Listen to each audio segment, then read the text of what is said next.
Alright, hello guys, welcome back to my YouTube channel. This is CAC speaking. In today's video, I quickly want to walk you through how you can calculate commencement date. So I've been having this kind of issue, this kind of comment on my videos since I made this particular video I'll be sharing with you here on how to make payment for commencement date. Since some people don't really understand how they can go ahead with the calculation of commencement date so that they can know the exact amount they'll be paying to the Corporate Affairs Commission. So without any further ado, let's go into the video.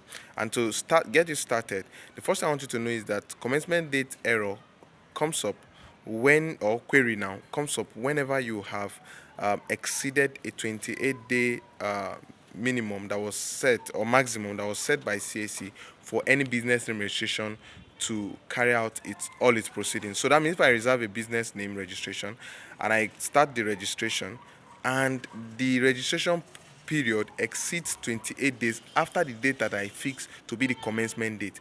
What does that mean? That means that if, for instance, I fix the commencement date to be 28 days before I start the registration. So if today is the 1st of September, for instance, and I'm starting the registration on the 1st of September, and I now put 1st of August as the commencement date, already as I submit the registration will be coming back with a query that have exceeded the 28 days commencement error query. I believe you understand what I'm trying to say. So once you must make sure that the date you are putting for registration is the day you are starting the registration.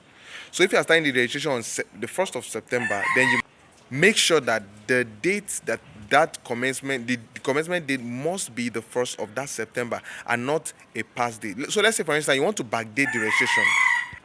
You want to backdate the registration and you want it to be carrying maybe last month, 2 months ago, 3 months ago. How do you do that? One of the major ways to do that is to go through getting a business that's already old, and then changing the proprietors and making sure that the business is yours. So you change the address of the business, the nature of the business, the name of the business, the name of the business, the proprietors of the business, if it's a business name, the shareholders if it's a company, the director if it's a company, and then the PSC if it's a company as well, right? So, but the question I'm trying to answer here now is this: that how do you calculate your commencement date?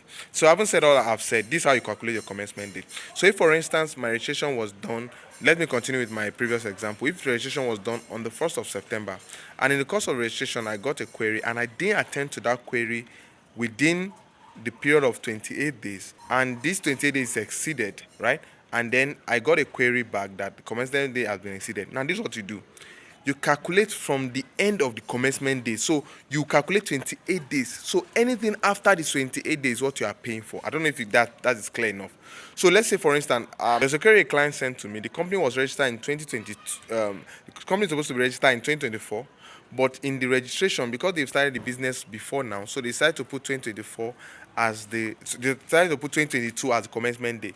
So you are going to be saying that the error is going to be that they'll be paying a lot of money for commencement date query. What am I trying to say? So if they register the business, let's pick an example. I'll be sharing the screenshot of the question the person has, but in this video, just to explain, I'm not saying the screenshot now. So I'll be picking an example, right? So this is the example I'll be using. So let's say that business was registered in 2022 and registered in January 1st, 2022. That's what they put as the commencement date. They put January 1st, 2022 as the commencement date.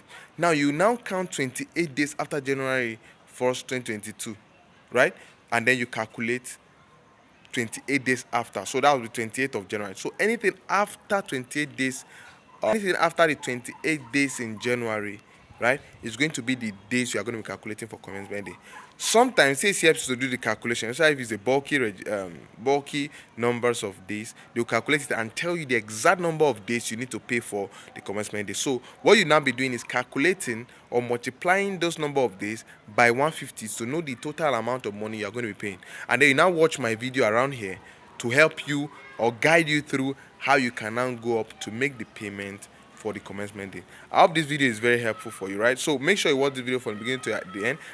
I've told you how you can avoid this query in the previous video, so you watch that video. I've told you how you can avoid this issue and even register the business for the next 1 year. So let's say I have a proficiency certificate I need to provide, right? And I don't have the certificate, and I've enrolled, or I've not gotten the certificate, or I'll be getting the certificate in the next 3-4 months. What do?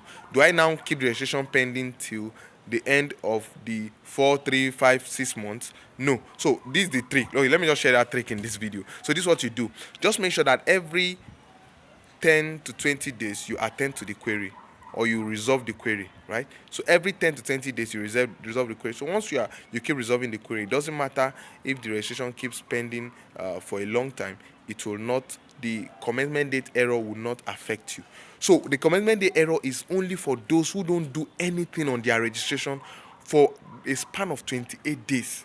I believe you get that. I've registered a business for over 4 months. The client had an issue. We had issue with this recent issue where it says we asked you to come up with a documentation. So the client, we couldn't get the proper certification now, rather certification to submit. So we kept trying different errors. So, and we did that for like 3 months, and the registration didn't come back with a query of commencement day, because I made sure that within 10 to 20 days I resolve every query on the business, so that they can query it again until I get the actual thing they need and submit,